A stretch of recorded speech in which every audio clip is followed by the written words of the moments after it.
સુરક્ષા અને સલામતી માટે ભારતીય તટરક્ષક દળની ભૂમિકા મહત્વપૂર્ણ.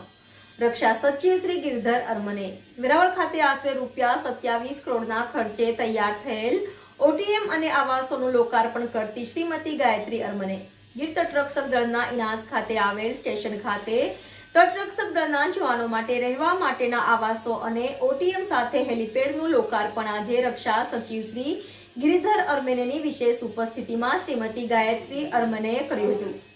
વેરાવળ તાલુકાના ઇણાજ ખાતે કલેક્ટર કચેરીને અડીને આવેલા સ્ટેશન ખાતે ભારતીય તટરક્ષક દળના જવાનોને રહેવા માટેની સુદ્રઢ વ્યવસ્થાઓ મળે તે માટે 60 આવાસોનું નિર્માણ કરવામાં આવ્યું છે. વ્યાયામ અને રમતગમત માટેની સુવિધાઓ, વોલીબોલ અને પરેડ ગ્રાઉન્ડ સાથે સુએજ ટ્રીટમેન્ટની વ્યવસ્થાઓ સાથે મેસની સુવિધાઓ ઊભી કરવામાં આવી છે, જેથી જવાનોને વધુ સારી સગવડો તેમના કામના સ્થળે મળી રહે. આંતરરાષ્ટ્રીય પડકારોને પહોંચી વળવા ભારતીય રક્ષક દળે મજબૂત બનાવવું એ આજના સમયની માંગ છે. આ સંદર્ભમાં તેમણે વધુમાં જણાવ્યું કે સમય સાથે ટેકનોલોજી ઝડપથી બદલાઈ રહી છે, ત્યારે તટરક્ષક દળને સમયાનુસાર રીતે અદ્યતન કરવામાં આવી રહી છે.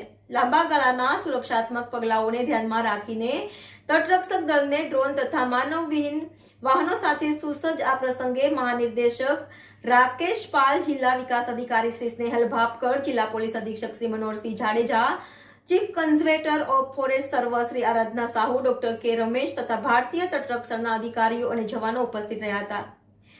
NN news Junagadh. દર્શક મિત્રો, તમારી આસપાસ બની રહેલી અવનવી ઘટનાઓ વિશે જાણવા માટે NN ન્યૂઝને લાઇક કરો, શેર કરો, સબસ્ક્રાઇબ કરો અને બેલ આઇકન પ્રેસ કરો, જેથી આપને નોટિફિકેશન્સ મળતી રહે.